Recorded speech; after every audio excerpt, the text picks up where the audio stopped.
Hello everyone, welcome back in my YouTube channel literature point. Guys, आप लोगों के लिए आज मैं ऐसे क्वेश्चंस लेकर आई हूँ, चाहे आप इंग्लिश लिटरेचर का कोई सा भी एग्जाम दे रहे हो, चाहे डी ट्रिपल एस बी हो, चाहे एसएससी हो, चाहे यूपी टीएसटी पीएचडी इंग्लिश का हो। मीन्स आप इंग्लिश लिटरेचर का कोई भी एग्जाम दे रहे हैं, वो सारे ही क्वेश्चन जो मैं आज आपके प्रैक्टिस सेट 6 का लेकर आई हूँ, जो कि टॉप 110 के क्वेश्चन हैं। मीन्स आपके कोई भी एग्जाम हो, आप उसमें देखिएगा कि इस तरीके के क्वेश्चन मोस्टली देखने को मिलते हैं। आप पूरा क्वेश्चन सॉल्व कर लीजिएगा इस वीडियो का, फिर मुझे बताइएगा कि कितने क्वेश्चंस आपने सॉल्व किए और कितने आपके लिए बिल्कुल न्यू क्वेश्चंस थे। तो फ्रेंड, आज का वीडियो है जो बहुत ज़्यादा इंपॉर्टेंट होने वाला है, क्योंकि ये सीरीज़ जो चल रही है आपकी टॉप 110 की सीरीज़ चल रही है। तो फ्रेंड, बिना लेट किए चलिए अपने वीडियो को स्टार्ट करते हैं। तो फ्रेंड, थोड़ा सा क्वालिटी में आपको मैनेज करना पड़ेगा, क्योंकि हमें रिवीजन करना है, तो हमें क्वालिटी नहीं देखना है, कंटेंट देखना है अपना। तो हमारा जो फर्स्ट क्वेश्चन है वो ये है, complete the sentence the reversal of Fortune of a tragic hero is called. सबसे पहले तो मैं आपको एक्सप्लेन कर देना चाहती हूँ कि सारे क्वेश्चन का आंसर जो राइट ऑप्शन है वो आपको नीचे मिलता जाएगा।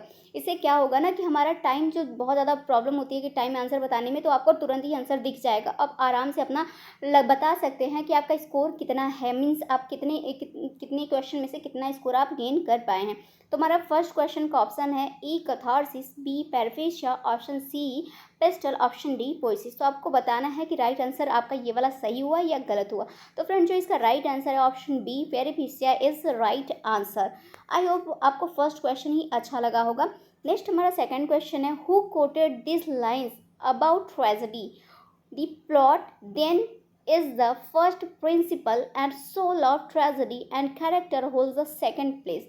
आपको बताना है कि ये जो ट्रेजेडी का कोटेशन है किसके द्वारा ये लिया गया है, किसके द्वारा ये, मीन्स किसके वर्क से ये बोरो किया गया है। तो option A Plato, option B Aristotle, option C Shakespeare, option D Longinus. तो अगर मोस्टली अगर इस तरीके के क्वेश्चंस आपको देखने को मिले, तो जो प्लॉट की जो बात करते जाता है तो एरिस्टोटल ही बात करते हैं ना। तो option B is right answer.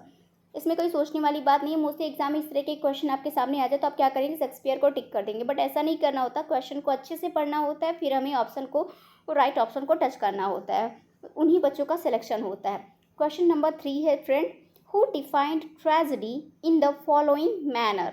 Tragedy आपको बताना है कि किसके द्वारा ये ट्रेजेडी को क्या डिफाइन किया गया है। Tragedy is an imitation of an action that is serious, complete and of a certain magnitude। आपको बताना है किसके द्वारा ये डिफाइन किया गया है। Option A Plato, option B Shakespeare, option C Aristotle, option D Longinus. तो इसका यहाँ बस ऑप्शन जो आपको दिख रहा है ये भी एरिस्टोटल ही है, क्योंकि एरिस्टोटल ने जो ट्रेजेडी के पार्ट्स वगैरह बताए थे, मैं आपको डिटेल में बता चुकी हूँ। पहले के वीडियोस आप देखेंगे तो उसमें मैंने बताया हुआ है कि एरिस्टोटल ने ये मतलब मीन्स प्ले के उन्होंने क्या वो पार्ट डिवाइड किए थे, है ना, ऐसे ऐसे ऐसे करके। तो जो ऊपर ऐसे एक्शन रहता है, फिर डिनसमेंट रहता है, ऐसे ऐसे मैंने बताया था आप लोगों को। तो उसमें क्या रहता है, उस तरीके के, इस तरीके का जो क्वेश्चन मोस्टली देखने को मिलता है वो एरिस्टोटल के द्वारा ही डिफाइन किया गया है। तो सीधे right option is Aristotle C. Next हम अपने नेक्स्ट क्वेश्चन के साइड मूव करते हैं। Question number 4, morality plays were written. आपको बताने हैं कि मोरालिटी प्लेज जो लिखे जाते थे, मैंने आपको देखिए जब मैं आपकी थ्योरी कराई थी तब आपको मैंने बताया था कि मोरालिटी इंटरलूड्स, है ना, ये सब मैंने आपको क्वेश्चंस बहुत अच्छे से बताए थे। तो फ्रेंड, आपको बताना है कि ये जो मोरालिटी प्लेज थे उसका टाइम पीरियड क्या था, मीन्स किस सेंचुरी में वो उसे लिखे जाते थे। तो ऑप्शन ए आपके पास सामने रखा है, in the 15th and 16th century, option B in the 17th century, option C in the 18th century, option D in the 19th century. तो फ्रेंड, इसका जो राइट आंसर है 15 and 16th century, means option A is right answer. Morality plays mostly लिखे जाते थे, जैसे कि हो गया, जैसे कि नहीं, मैं बताती थी आपको कि जैसे कि इसमें मान लीजिए कि आपके जैसे इस टाइम के टीवी सीरियल्स वगैरह हो गए, ऐसे जैसे दिखाए जाते हैं ना, वैसे ही उस टाइम मोरालिटी प्लेस को लिखे जाते थे, ऐसे थीम को लेकर। नेक्स्ट हम अपने क्वेश्चन नंबर 5 पे मूव करते हैं। The originator and namer of deconstruction is. ये तो आपके प्रीवियस ईयर का क्वेश्चन भी है यूपी टीजीटी का। तो आपको बताना है कि डीकंस्ट्रक्शन का ओरिजिनेटर या फिर कह लीजिए नेमर किसे माना जाता है। Option A Jacques Derrida, option B Friedrich Nietzsche, option C Martin Heidegger, option D Sigmund Freud. तो आपको बताना है इसका राइट आंसर। और फ्रेंड इसका राइट आंसर जो है वो ऑप्शन ए जैक्वेस डेरिडा है। मीन्स जैक्वेस डेरिडा के द्वारा डीकंस्ट्रक्शन को क्या हुआ, ओरिजिनेटर जो माने जाते हैं जैक्वेस डेरिडा माने जाते हैं, इसके नेबर माने जाते हैं। किसके माने जाते हैं फ्रेंड? डीकंस्ट्रक्शन के। थोड़ी वॉल्यूम प्रॉब्लम हो गई, सॉरी। नेक्स्ट हम अपने क्वेश्चन के साइड मूव करते हैं। Question number 6, the literary art of diminishing a subject by making it ridiculous and evoking towards it the attitudes of amusement and scorn is called. तो बताना इसका राइट आंसर आपको क्या है। ये मीन्स ये किस टाइप का है ये? Option A allegory, option B melodrama, option C parody, option D satire. तो ये एक प्रकार का जो ये है literary art of diminishing a subject by making it ridiculous and evoking towards it the attitudes of amusement. तो इस प्रकार का जो वर्क लिखा जाता है इसको क्या कहा जाता है फ्रेंड? पैरोडी कहा जाता है। तो option C is right answer. Question number 7, mostly हम सोच क्या रहे हैं कि आधे घंटे में आपके सारे क्वेश्चन कंप्लीट करा दिए जाएं। तो क्वेश्चन नंबर 7 इसलिए हम थोड़ा जल्दी बोल रहे हैं। अगर आपको वीडियो फ्रेंड तेज़ लग रही हो तो आपके पास ऑप्शन रहता है, आप स्पीड को थोड़ा सा कम कर लो, है ना। स्लो कर लोगे तो फिर प्रॉब्लम नहीं होगी। वैसे तो मुझे लग रहा है नॉर्मल स्पीड ही बोल रही हूँ, बट कभी कभी क्या होता है, आप लोग जानते हैं, अगर मेरे वीडियो पे पहले विजिट कर चुके हैं तो मैं पढ़ाने में इतना भाव विभोर हो जाती हूँ कि बोलते बोलते मैं काफ़ी स्पीड में आ जाती हूँ। बट मुझे लगे कि स्पीड ज़्यादा हो गया तो मैं कम कर दूँगी। तो क्वेश्चन नंबर 7 है, What does the term curtain raiser indicates in drama? तो आपको बताना है curtain raiser जो क्या इंडिकेट करता है ड्रामा में। तो option A one who raise curtains, option B a modern drama of serious nature, option C supernatural agency in drama which reveals some truth, option D is next just a second friend, oh sorry यहाँ पास option D तो है ही नहीं। तो option D जो है friend वो है a short play before the main play. तो क्या होता है कर्टन रेजर, क्या होता है कि मीन्स कि कर्टन रेजर के थ्रू जब प्ले होता है तो उसके थ्रू जो हमारे ऑडियंस है तो उनको दिखाने के लिए क्या करते हैं कि एक शॉर्ट प्ले जो हमारा इम्पॉर्टेंट जो मेन प्ले रहता है उसके पहले एक छोटा सा प्ले उसके पहले करते हैं, उसको ही क्या कहते हैं? कर्टन रेजर कहते हैं। तो इसका राइट आंसर ऑप्शन डी ही होगा, जो कि हमारे पास नहीं है। मैं यहाँ लिख देती हूँ आप लोगों को, वो ऑप्शन डी अ शॉर्ट, ये एस है शॉर्ट, बहुत गंदी राइटिंग है, राइटिंग मेरी अच्छी है फ्रेंड बट इस पर लिखा नहीं जाता स्क्रीन पर, play before the main play. तो ये आपका है जो ऑप्शन नंबर यहाँ पास आई है, मेन प्ले। तो मीन्स एक शॉर्ट प्ले को कराया जाता है मेन प्ले के पहले, उसको क्या कहते हैं फिर? कर्टेन रेजर कहते हैं।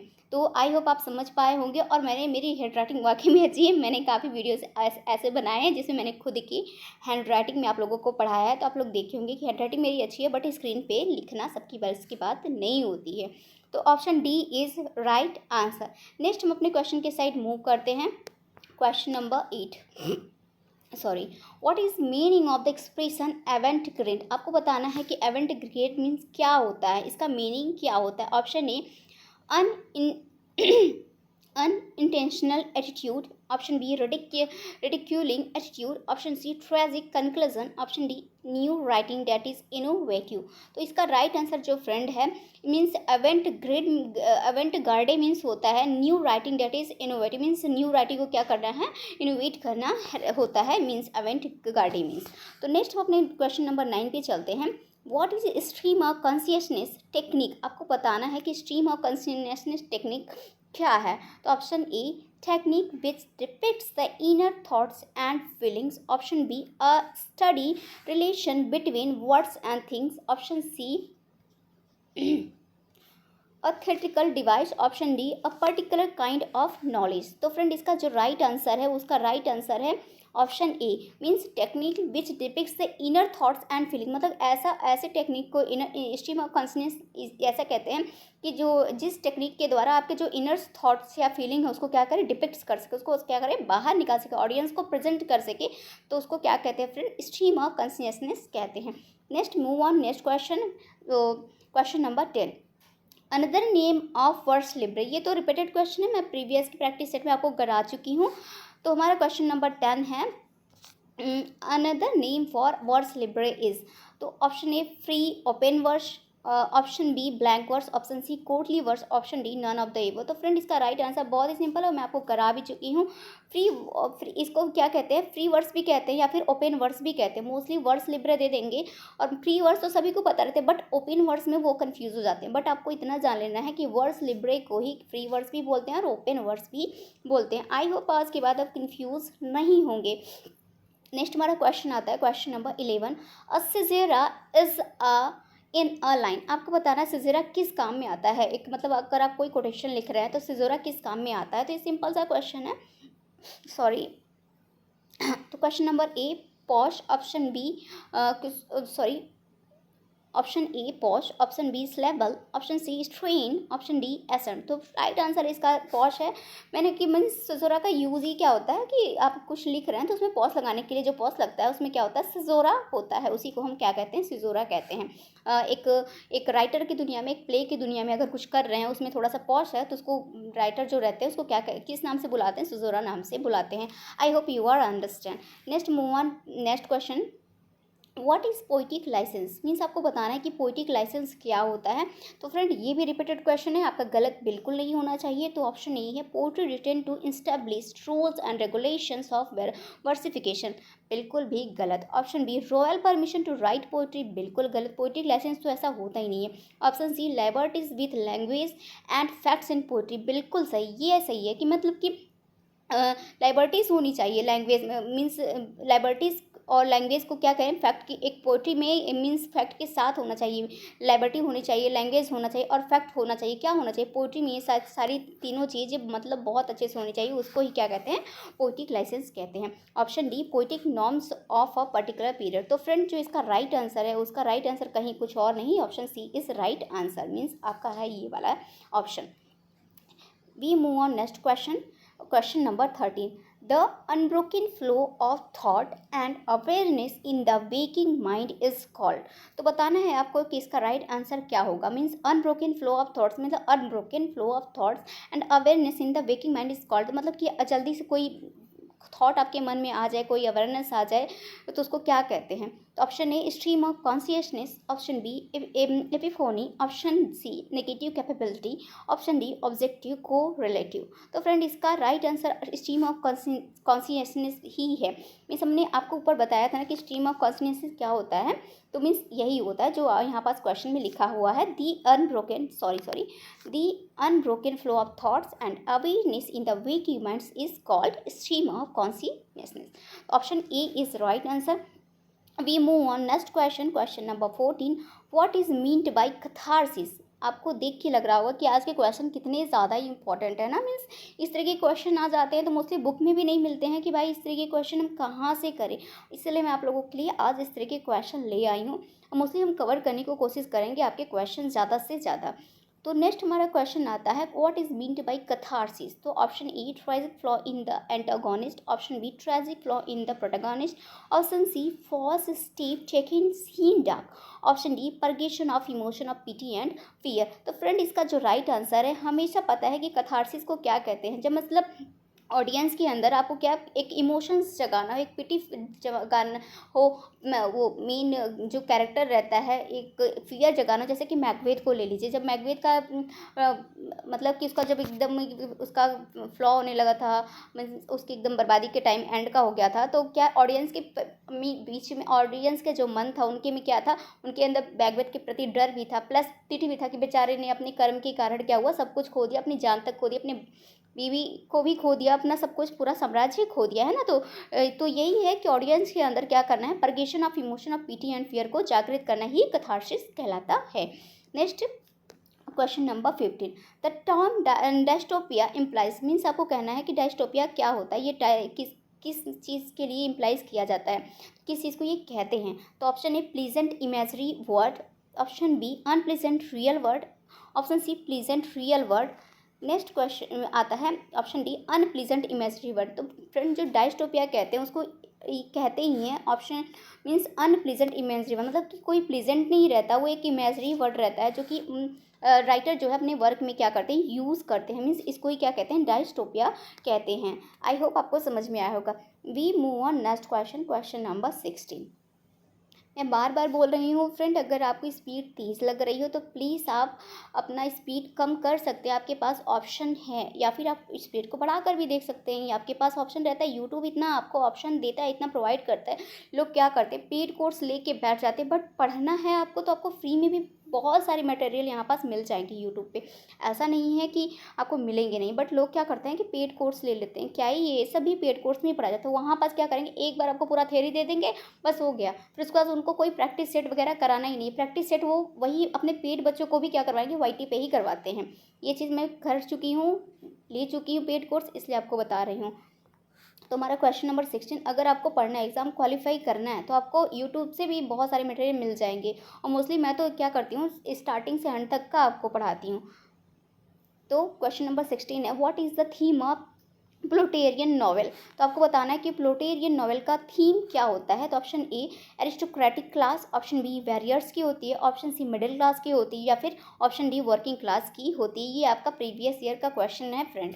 तो ये जो इसका राइट आंसर है, ये वर्किंग क्लास, मतलब प्लूटेरियन जो नॉवेल रहता है उनका थीम मोस्टली क्या रहता है कि वर्किंग क्लास के बारे में वो अपनी स्टोरी बताते हैं। वर्किंग क्लास की उनकी थीम रहती है, जो भी स्टोरी घूमती फिरती है इर्द गिर्द, वो किसके बारे में रहती है फ्रेंड, वर्किंग क्लास के बारे में रहती है। Next, we move on to question number 70. A character which remains almost unchanged throughout the story is called. आपको बताना है कि कैसा कैरेक्टर जो कि मतलब थ्रू आउट स्टोरी में क्या करता रहता है, अनचेंज रहता है, बिल्कुल एकदम थमा रहता है। तो बिल्कुल अनचेंज मीन्स चेंज नहीं होता रहता है। तो आपको बताना है कि इस ऐसे कैरेक्टर को हम क्या नाम देते हैं। Option A round character, option B dramatic character, option C caricature, option D flat character. तो फ्लैट कैरेक्टर को फ्रेंड हम कहते हैं कि वो कब थ्रू आउट स्टोरी में क्या रहता है, अनचेंज रहता है। तो option D is right answer. तो we move on next question, question number 18, what is closed drama. ये बहुत सिंपल सा क्वेश्चन है, आप में से किसी का भी रॉन्ग नहीं होगा, मुझे पता है। तो बट कुछ क्वेश्चन तो सिंपल रहेंगे, कुछ हार्ड रहेंगे, कुछ न्यू रहेंगे, कुछ पुराने रहेंगे, बट सारे क्वेश्चन को हमें क्या करना है, राइट ही करना है। आप अपना स्कोर मुझे पक्का बताइएगा कमेंट करके कि मैम इतने में से मेरा इतना स्कोर आया है। तो what is closed drama.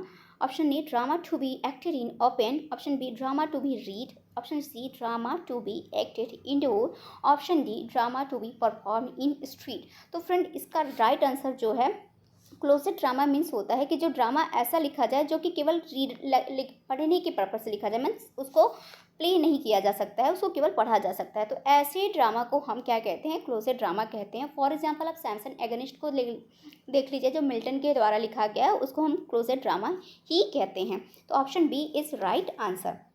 Question number 19.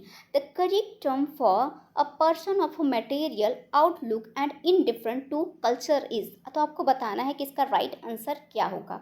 Option A Philistine, option B barbarous, option C nomad, option D anarchist. तो फ्रेंड इसका जो राइट आंसर है, ऐसे टर्म को जो कि a person of a material outlook and indifferent to culture is, ऐसे term को क्या कहते हैं फ्रेंड, हम कहते हैं फिलिस्टाइन। मीन्स ऐसे टर्म को हम कहते हैं फिलिस्टाइन। तो right option is option A. Next हम क्वेश्चन करते हैं, हमारा 20 क्वेश्चन आज का कंप्लीट हो गया। हमारा 20 का ही सीरीज चल रहा था, बट आज के आपके प्रैक्टिस सेट 6 से हमने अपने क्वेश्चन के सीरीज बढ़ा दिया है। तो क्वेश्चन नंबर 20, ऑटोबायोग्राफी मीन्स होता है। तो बहुत सिंपल सा क्वेश्चन है, सबको रटा हुआ। The life, option A the life history of a person written by someone is. इसको ऑटोबायोग्राफी नहीं कहते हैं, अगर life of person written by someone हो तो उसको बायोग्राफी कहते हैं। Option B the life history of a person written by himself.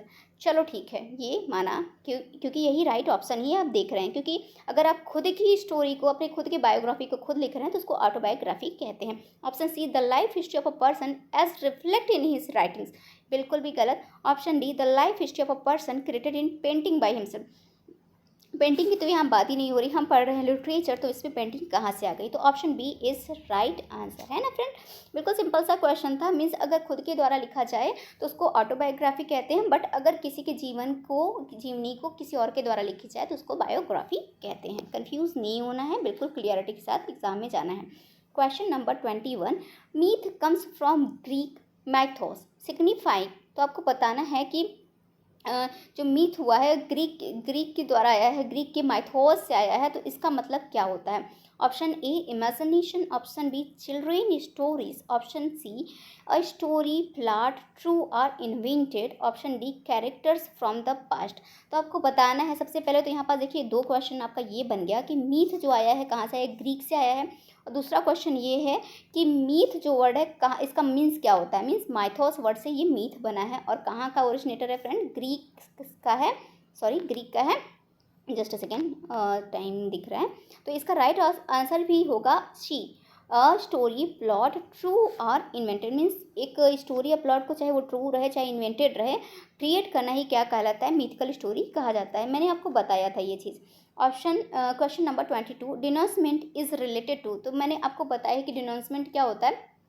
जो एरिस्टोटल ने अपने एक प्ले के बताए थे, ड्रामा के 5 सीक्वेंस बताए थे, उसमें डिनोसमेंट लास्ट होता है ना। 5 सीक्वेंस उन्होंने बताए थे, मैंने आपको जब ड्रामा पढ़ा रही थी तो बहुत अच्छे से उसमें मैंने बताया था। तो ड्रामा जब मैं बता रही थी तो means drama means a play. तो denouement is related to option A an H है, option B a play, option C a lyric, option D an elegy. तो option B is right answer. इसमें कुछ बताने के लायक नहीं, क्योंकि मैंने बहुत ही अच्छे से एरिस्टोटल वाला टर्म मैंने आपको बहुत अच्छे से कंप्लीट बिल्कुल चार्ट के द्वारा आपको बताया हुआ है। Question number 23 an eclogue is. तो आपको बताना है इक्लॉज किसको कहते हैं। Option A a long poem, option B a short poem, option C गायब है, जो कि मैं आपको बता देती हूँ। तो आ गया, तो means option A a long poem, option B a short poem, option C a pastoral, option D a short dialogue.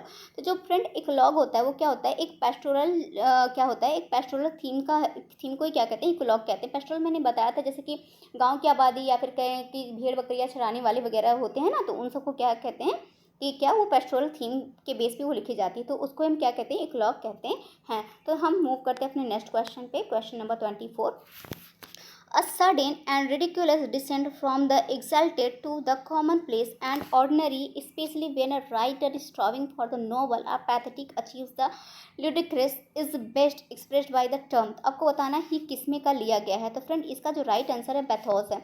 Means ये जो सारे टर्म यूज़ किए गए हैं मोस्टली आपको ये याद करना है, इतना सब लोग भूल जाते हैं। आप ये याद कर लीजिए, अ सडन एंड रिडिकुलस जो मैंने याद किया वो तरीका मैं आपको बता रही हूँ। इतना दिख गया, फिर बीच में आपको क्या दिख गया, और पैथेटिक अचीव्स द ludicrous। इतना याद कर लेंगे तो आपको पता चलता है भाई ये किसी और की चीज़ में बारे में बात नहीं हो रही है, ये जो बात हो रही है वो पैथोस के बारे में बात हो रही है। मीन्स आपका जो राइट आंसर है वो ऑप्शन बी है। तो हम मूव करते हैं अपने क्वेश्चन नंबर 25 में। देखिए हमने कितनी जल्दी 20 मिनट में 25 क्वेश्चन कर लिए। तो मीन्स 2 मिनट तो हमारा क्या चला गया था, इंट्रोडक्शन में चला गया था, क्योंकि अभी हमारा चैनल इतना ग्रो नहीं किया है, तो इंट्रोडक्शन हम अच्छे से नहीं देंगे तो आप में से क्या करेंगे, कुछ लोग तो वीडियो देखते ही मान देखेंगे भैया 20-50 व्यू है तो क्या करते हैं, स्किप कर देते हैं वीडियो को। बट ऐसा नहीं करना चाहिए। मैं क्वेश्चंस जो आपके लिए लेकर आती हूँ बहुत ही इंपॉर्टेंट लेकर आती हूँ। मीन्स चैनल न्यू है तो क्या हुआ, बट इंपॉर्टेंट क्वेश्चन आप लोग का प्यार मिला तो चैनल हमारा भी ग्रो कर देगा। वैसे मैं KVS के जो स्टूडेंट थे उन्होंने काफ़ी प्यार दिखाया था, तो 500 सब्सक्राइबर तो KVS से हो गए थे। प्लस उन लोगों के इतने प्यारे प्यारे कमेंट भर भर के आते थे, तो मुझे बहुत अच्छा लगता था। फिर KVS के एग्ज़ाम के बाद बिल्कुल ही मेरा चैनल क्या हुआ, एकदम रुक गया। मैं वीडियो अपलोड करना भी बंद कर दी। 1-2 अपलोड भी करती थी, उस पर 10-5 ऐसे व्यूज आते थे, तो इसलिए अपलोड करना बंद कर दिया। फिर मुझे लगा कि काफ़ी कमेंट आने लगे, मैम TCT का स्टार्ट कर दीजिए, मैम UP TCT का स्टार्ट कर दीजिए।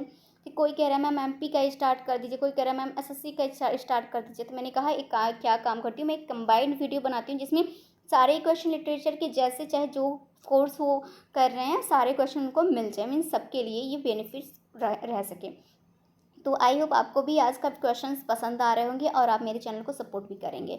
तो चैनल पे पहली बार सब्सक्राइब कर दीजिएगा अगर आपका मन करे तो। Question number 25 catharsis. आपको बताना है कथारसिस किससे रिलेटेड होता है।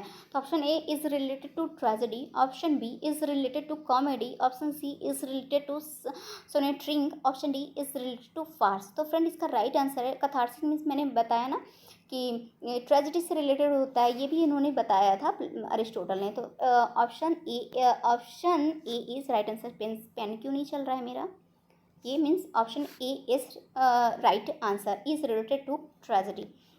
हम अपने क्वेश्चन नंबर 26 पे चलते हैं। कोरस। आपको बताना है कोरस किस चीज़ में यूज़ होता है। Option A is the brand of writing inks, option B is a group of singers in drama, बहुत सिंपल है। Option C is a group of beautiful actress, wow. Option D is a group of DJ dancer. तो friend आपको बताना है, आई hope आपको पसंद आया होगा ये question.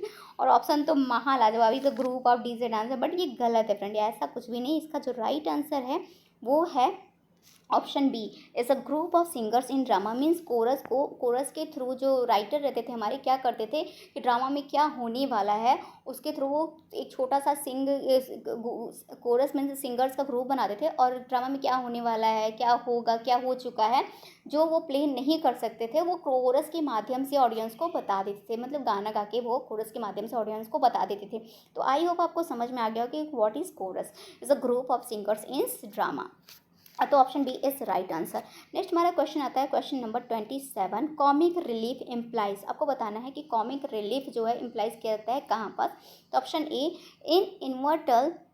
In interval in the play और फिल्म, तो क्या ये कॉमिक रिलीफ है। Option B a hilarious comedy. Option C a short humorous episode interrupting a tragedy.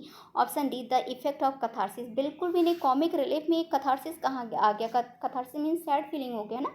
तो कथारसिस मीन्स होता है, ये नहीं होता है।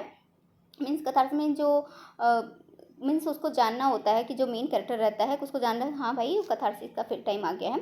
जो फ्रेंड इसका कॉमिक रिलीफ मीन्स होता है a short humorous episode interrupting a tragedy. तो option C is right answer. Question number 28।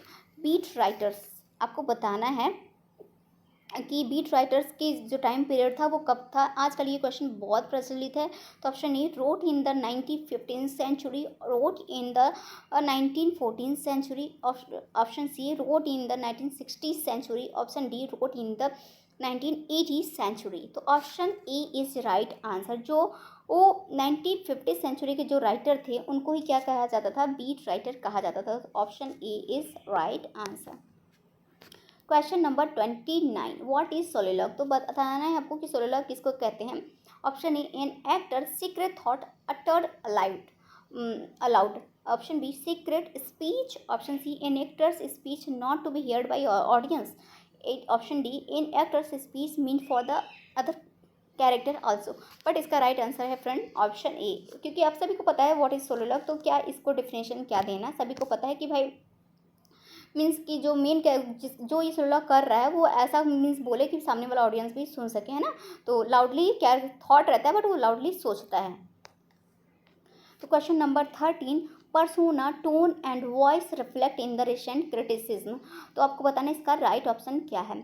तो option A the tendency to highlight characterisation. Option B the tendency to discard plot in modern novels. Option C the tendency to infuse as a major literary tool. Option D the tendency to think of all narrative and lyric works of literature as discourse. तो friend इसका right answer जो है वो है option A the tendency to highlight characterisation. Means जो characterisation है उसको क्या करना, उसकी टेंडेंसी को क्या करना है, हाईलाइट करना ही पर्सोना कहलाता है, या फिर टोन कहलाता है, या फिर क्या कहते हैं वॉइस रिफ्लेक्ट उसको कहते हैं।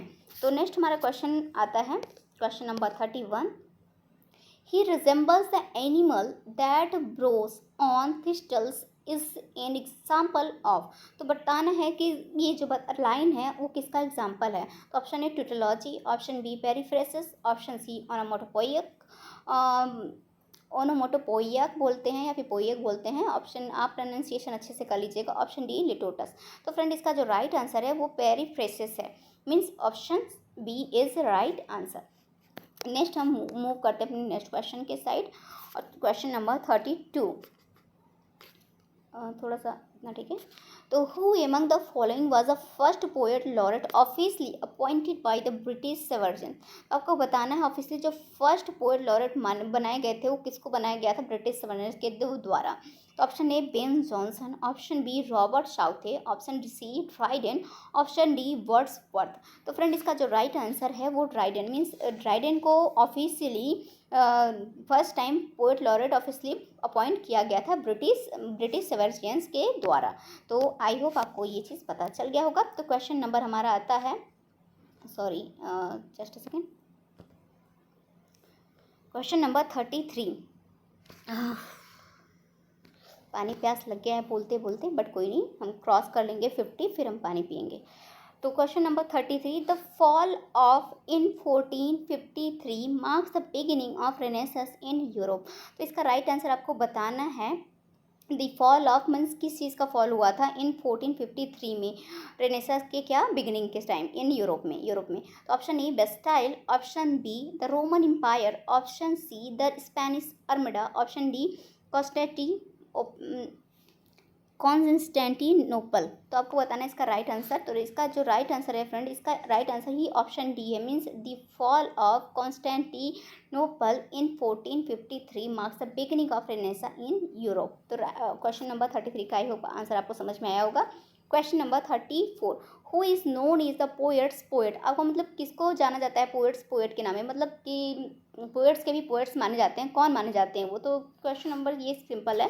Option A John Milton, option B John Dryden, option C Edmund Spenser, option D टी.एस. एलियट। तो फ्रेंड इसका राइट आंसर जो है वो ऑप्शन सी है। मीन्स एडमंड स्पेंसर जी जो थे उनको पोएट्स के भी पोएट्स माने जाते हैं। ये गर्मी बहुत है तो अगर आपको भी प्यास लग रही है तो प्लीज़ पानी पी लीजिए, बट मेरे लिए तो आप लोगों को पढ़ाना ज़्यादा ज़रूरी है। 50 क्रॉस कर लेंगे फिर हम क्या करेंगे, हम पानी पियेंगे। Question number 35, W.H. Auden belong to the. तो आपको बताना है कि किसके कौन सी सेंचुरी से बिलोंग कर रहे थे W.H. Auden। Option A present century, option B 19th century, option C 18th century, option D 20th century. तो फ्रेंड इसका राइट आंसर है 20th century. Means W.H. Auden जो बिलोंग कर रहे थे भाई, ये हमारे 20th सेंचुरी से बिलोंग कर रहे थे, ये हमारे पुराने राइटर नहीं हैं।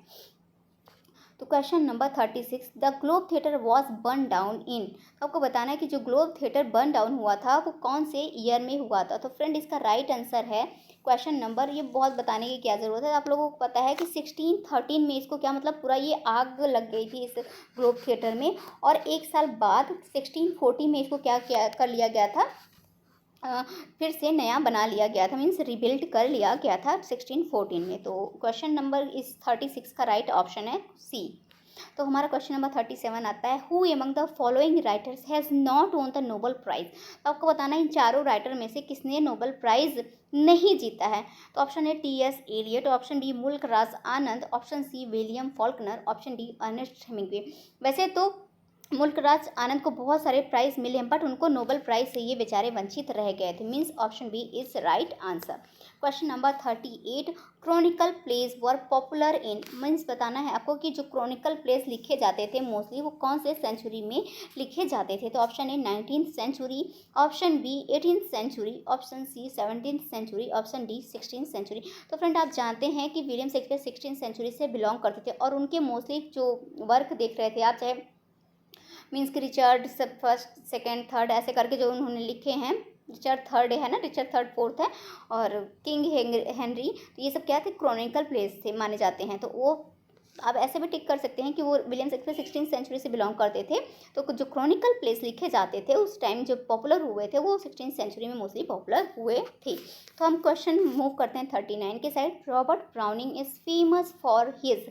तो आपको बताना है रॉबर्ट ब्राउनिंग जो एक बहुत ही फेमस राइटर हैं वो किस चीज़ के लिए फेमस माने जाते हैं।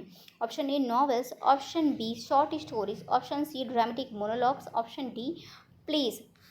तो फ्रेंड जो माने जाते हैं रॉबर्ट ब्राउनिंग वो अपने ड्रामेटिक मोनोलॉग के लिए माने जाते हैं, मीन्स टू वो ड्रामेटिक मोनोलॉग के लिए बहुत ही ज़्यादा रॉबर्ट ब्राउनिंग फेमस हैं। Question number 14, in how many Indian languages the Sahitya Akademi awards are given. Friend ये आपके प्रीवियस ईयर के सारे ही क्वेश्चन देख रहे हैं, आपको मिले जा रहे हैं बैक टू बैक, आपको प्रीवियस ईयर के क्वेश्चन टीएसटी के मिल रहे हैं, इसमें टीएसटी पीएसटी सब कुछ इंक्लूड। मैंने कहा ना आप इंग्लिश लिटरेचर से कोई सा भी एग्जाम दे रहे हैं ये सारे क्वेश्चन आपके सब में इंपॉर्टेंट हैं। इन हाउ मैनी इंडियन लैंग्वेज आपको बताना है, तो जितने लैंग्वेज यूज़ किए गए हैं फ्रेंड इसका राइट आंसर है question option C, means 22 language को साहित्य अकेडमी अवार्ड के द्वारा सम्मानित किया जाता है। Indian language means 22 Indian language को साहित्य अकेडमी अवार्ड्स के द्वारा सम्मानित किया जाता है, मीन्स उसमें ऐड है। तो क्वेश्चन नंबर हमारा आता है 41, Alexander pope said the wisest the brightest and the meanest of Mankind about. आपने देख मीन्स आपको बताना है जो अलेक्जेंडर पोप ने इतनी अच्छी लाइन कही है वो किसके बारे में कही है। Option A Defoe, option B Francis Bacon, option C Milton, option C Dryden. तो फ्रेंड इतनी अच्छी लाइन जो उन्होंने की है, the vices, the brightest, the meanest of mankind, तो ये इन्होंने बात की है फ्रांसिस बेकन के बारे में, मीन्स फ्रांसिस बेकन को ये इतना प्रेज कर रहे हैं। हम क्वेश्चन नेक्स्ट मूव करते हैं 42। तो हमारा 42 क्वेश्चन है, who said classicism is health and romanticism is disease. Previous year का क्वेश्चन है फ्रेंड ये। तो बताना है आपको ये जो लाइन कही है किसके द्वारा कही गई है। तो option A Wordsworth, option B Goethe, option C Coleridge, option D Byron. तो फ्रेंड आप यहाँ पास देख रहे हैं कि वर्ड्सवर्थ भी रोमांटिक एज से बिलोंग कर रहे हैं, कोलरिज तो है ही भाई, यही दोनों लोगों ने तो क्या किया था, रोमांटिक केस की शुरुआत की थी। और बायरन तो रोमांटिक केस के थे ही, मीन्स वो ये भी फेमस राइटर माने जाते हैं। इसमें जो एक अलग है वो गोथी ही हैं, मतलब गोथ जो हैं इन्होंने कहा कि क्लासिसिज्म भाई हेल्थ के लिए अच्छा है, बट रोमांटिसिज्म क्या है, एक प्रकार का डिसीज़ है। तो आप वैसे भी अगर ये आपको नहीं पता है तो भी ये तीनों राइटर तो रोमांटिक केस से बिलोंग कर, तो रोमांटिसिज्म को ही ये बुरा तो नहीं कहेंगे ना। जो इसमें एक और राइटर अलग से है तो भाई वही आंसर होगा। तो हमारा जो राइट आंसर है फ्रेंड वो option B is right answer. तो हम मूव करते हैं अपने नेक्स्ट क्वेश्चन के side. The movement of return to nature has to do with. तो आपको बताना है इसका right answer. Option A the new classical age, option B the romantic age, option C the restoration age, option D none of this, option C the restoration age, option D none of this. तो friend इसका right answer है return to nature. आपको पता है कि the romantic as की ये सारी क्वालिटीज़ हैं, मीन्स विलियम वर्ड्सवर्थ क्या कहते थे कि भाई उन्हें नेचर में रहना, उन्हें नेचर के साथ बातें करना, नेचर को अपने पोइट्री में उतारना उन्हें बहुत अच्छा लगता था। वो कहते भाई नेचर के साथ ही तुम रहो, नेचर के साथ लौटो। मीन्स ये सारी क्वालिटी किसकी थी फ्रेंड, द रोमांटिक एज की थी। Question number 44, the phrase wheeling suspension of disbelief is associated with. तो आपको बताना है ये फ्रेज किसके द्वारा यूज़ किया गया है। तो option A Byron, option B Keats, option C Coleridge, option D Wordsworth. तो फ्रेंड ये जो फ्रेज यूज़ किया गया है वो कोलरिज के द्वारा इन्होंने अपने वर्क में यूज़ किया था। Wheeling suspension of disbelief is associated with, ये कोलरिज के द्वारा यूज़ किया गया था। आई होप आप समझ पाए होंगे। Question number 45, the type of fiction whose, थोड़ा जल्दी जल्दी करते हैं क्योंकि हमें काफ़ी क्वेश्चंस को अटेंड करना है, इसलिए हम क्या करते हैं थोड़ी स्पीड अपना बढ़ा देते हैं क्योंकि क्वेश्चन हमें काफ़ी कंप्लीट करना है ना फ्रेंड। तो आई होप आपको प्रॉब्लम नहीं होगी। Question number 45, the type of fiction whose setting is in the medieval period often in a gloomy castle replete with dungeons, subterranean passages and used of ghost and mysterious is called। तो आपको बताना है कि ये सारे जब gloomy castle वगैरह का ये सब बात आए तो क्या राइट आंसर होगा। एक बार मैं ऑप्शन आपको पढ़ देती हूँ। Picaresque novel, Gothic, option B Gothic novels, option C epistolary novel, option D historical novel. तो फ्रेंड यहाँ पास आप देख रहे हैं मैं बस इतना बस मैं किसी भी क्वेश्चन का क्या करती हूँ कीवर्ड्स पकड़ती हूँ। जैसे कि मिल गया हमें अग्लूमी काशल, जैसे डेंजियन, सबस्ट्रेसियन, ऐसे जब घोस्ट, द मिस्टीरियस की बात कहाँ होगी, गॉथिक में ही तो होगी। मीन्स आपका जो राइट आंसर है वो गॉथिक नॉवेल। तो इसका राइट आंसर है option B. Question number 46, the word picaresque has been derived from. Option A Latin word picaro, option B Greek word picaro, option C Italian word picaro, option D Spanish word picaro. तो friend इसका right answer आपको सामने ही दिख रहा है, means option D is right answer. Spanish word picaro से ये पिकारस word जो है क्या हुआ, ड्राइव्ड हुआ है। Option D is right answer. कुछ चीज़ तो आपको याद ही करनी पड़ेगी ना, इसमें तो एक्सप्लेन करने वाली चीज़ ही नहीं है क्योंकि बहुत लोग कंफ्यूज आते हैं लैटिन, इटालियन, ग्रीक, स्पेनिश। तो बट आप इतना समझ लीजिए कि देखिए जस्ट अ सेकेंड, देखिए एक मिनट मैं सिंपल सा बता देती हूँ। मीन्स ये आप कह सकते हैं जैसे कि हमें कोई चीज़ नहीं है, अगर कन्फ्यूज़न है तो आप ऐसे कर लो ना, जैसे स्पेन से हमें कार पिक करना है ना, तो जैसे कि इस पर स्पेनिश से स्पेन हो गया और कार का तो आपको दिख ही रहा है कार, और पिक का हो गया, मीन्स स्पेन से हमें कार पिक करना है। तो अब तो नहीं भूलेंगे ना, मैं ऐसे ही अपने क्वेश्चन को याद करती हूँ। मीन्स ये पिकारस जो है वो स्पेनिश वर्ड से लिया गया है, पिकारो से, तो स्पेनिश से हमें कार पिक करना है। तो क्वेश्चन हम मूव करते हैं क्वेश्चन नंबर 47 के side. Who defined romanticism as the renaissance of wonder. तो option A Theodore Watts Dunton, option B John Keats, option C Wordsworth, option D Walter Pater. तो friend इसका जो राइट आंसर है वो Theodore Watts Dunton है। Means ये जो हो ये रेनेसांस ऑफ वंडर जो वर्ड डिफाइन किया गया है वो इनके द्वारा ही किया गया है। तो हम मूव करते हैं अपने क्वेश्चन नंबर 48 की side. Who said romanticism is addition of strangeness of beauty. तो किसके द्वारा ये चीज़ कहा गया आपको बताना है। तो option A Theodore Waterton, option B John Keats, option C Wordsworth, option D Walter Peter. तो इसमें मोस्टली क्वेश्चन अगर आपके सामने ऑप्शन राइट आंसर नहीं होता तो मोस्टली आप सब लोग वर्ड्सवर्थ लगाते, but romanticism is an addition of strangeness of beauty. इसको जो राइट आंसर है वो वॉल्टर पीटर का होगा। तो मूव करते क्वेश्चन नंबर 45 के side. Who coined the phrase liberalism in literature. आपको बताना है ये फ्रेज किसके द्वारा कॉइन किया गया है। Option A Victor Hugo, option B John Keats, option C Wordsworth, option D Walter Peter. तो फ्रेंड इसका राइट आंसर आपको बताना है, तो मैं बता देती हूँ इसका राइट आंसर है option A Victor Hugo. Victor Hugo के द्वारा ये फ्रेज कॉइन किया गया है लिबरलिज्म इन लिटरेचर। आपको बोलना नहीं है, लिबरलिज्म लिटरेचर किसके द्वारा किया है, विक्टर ह्यूगो को द्वारा किया गया है। तो हमारा आज का क्वेश्चन नंबर 50 मीन्स हमने 50 क्वेश्चन आज मोस्टली कर लिए। The phrase sentimental melancholy is associated with. आपको बताना है सेंटिमेंटल मेलंकली फ्रेज किसके द्वारा एसोसिएटेड है, किसके साथ एसोसिएट माना जाता है। Option A Thomas Gray, option B Coleridge, option C Robert Burns, option D John Keats. तो फ्रेंड इसका जो राइट आंसर है वो है ऑप्शन ए थॉमस ग्रे के द्वारा सेंटिमेंटल मेलंकली फ्रेज उनके साथ एसोसिएट किया जाता है। ये वाला थॉमस ग्रे के साथ ये एसोसिएट किया जाता है, ये वाला phrase sentimental melancholy phrase associate किया जाता है इनके साथ। तो आई होप आप आज के क्वेश्चन हम यहीं करने देते हैं, फिर हमारे आगे के जो क्वेश्चन है फ्रेंड देख रहे हैं बहुत सारे क्वेश्चन है। मीन्स हमने पूरे इतने 110 क्वेश्चन करने की बात कही थी, बट काफ़ी टाइम हो गया है। तो हम अब नेक्स्ट वीडियो में हम आपका 50 क्वेश्चन जो बचा हुआ है, मीन्स 54 क्वेश्चन अभी हमारे बचे हुए हैं ना, मतलब बहुत क्वेश्चन हमारे बचे, मतलब हाँ 60 क्वेश्चन बचे हुए हैं अभी हमारे।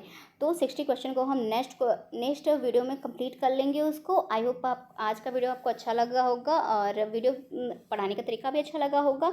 एज अ फ्रेंडली मैं पढ़ाने की कोशिश करती हूँ, जैसे मुझे समझ में आता है वैसे मैं आपको समझाने की कोशिश करती हूँ। तो फ्रेंड पहली बार है वीडियो पे मेरे चैनल पर, तो प्लीज़ चैनल को सब्सक्राइब कर लीजिएगा और वीडियो पसंद आई हो तो प्लीज़ वीडियो को एक लाइक ज़रूर दीजिएगा और अपना स्कोर कमेंट बॉक्स में ज़रूर बताइएगा कि आपका स्कोर कितना हुआ है, टॉप 50 में से आपने कितने गेन किए हैं।